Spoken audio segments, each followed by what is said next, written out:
எப்படி இருக்கீங்க? நல்லா இருப்பீங்க நம்புறேன். இன்றைய தினம் புதன்கிழமை நம்ம மெட்ராஸ்ல அருள்வாக்கு நல்லபடியா நடந்து முடிஞ்சிருச்சு. இவங்க வந்து அவினாஷ் அம்மா மலர்விழி அம்மா. அவினாஷ் அவங்க அம்மாவும் வந்திருக்காங்க. மெட்ராஸ்ல இருந்து ரெகுலரா நம்மகிட்ட டே 1ல இருந்து எனக்கு இப்போ வரைக்கும் நல்லா ஃபெமிலியரா ஞாபகம் இருக்கு. சின்ன சின்ன விஷயம்னாலும் சாமிகிட்ட வந்து அருள்வாக்கு கேட்டுட்டு தான் போவாங்க. இவங்க வந்து கேட்டதுக்கப்புறம் இப்போ எப்படி இருக்குன்னு இவங்களே சொல்லுவாங்க. ரொம்ப சந்தோஷமா இருக்கம்மா. மனசுல கவலை எதுவும் இல்லாம, இப்ப நான் அம்மா கிட்ட கேட்கணுன்றத மாரி எந்த ஒரு விஷயமே இல்லாத அளவுக்கு நான் இருக்கிறேன். அம்மா என் கூட எப்பவுமே இருக்கணும்னு என்னுடைய ஆசை எப்பவுமே. என் பையன் கல்யாணம் ஆகணும்னு ரொம்ப கவலையில இருந்தேன். அம்மா வாக்கும்படியே எனக்கு பண்ணி கொடுத்துட்டாங்க. அம்மாவுக்கு அதுதான் நான் வந்து நன்றி செலுத்திட்டு போகலான்னு வந்திருக்கேன். சுவாமி அருள்வாக்கில் சொன்னது போலயே இப்போ அவங்க பையனுக்கு வந்து நல்லபடியாக கல்யாணம் ஃபிக்ஸ் ஆயிடுச்சு.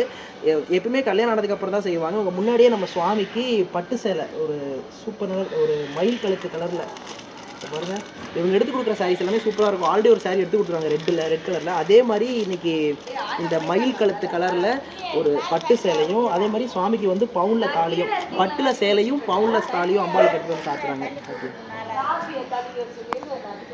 சுவாமிக்கு வந்து பட்டில் சேலையும் பவுனில் தாலியும் எடுத்து சாத்துறாங்க. இவங்க சாத்துற நேரம் என்னென்னைக்கும் இவங்க வாழையடி வாழையாக பிள்ளையோட குட்டியோட நல்லபடியாக நிலச்சிருக்கணும்னு நான் மனதார அம்பாள்கிட்ட பிரார்த்தனை பண்ணிக்கிறேன். கண்டிப்பாக இவங்க அழைப்பை ஏற்றுக்கிட்டு நான் சுவாமி அமைச்சு வைக்கிறேன். முடிஞ்ச வரைக்கும் நானும் கண்டிப்பாக வந்து கலந்துக்கிறேன்.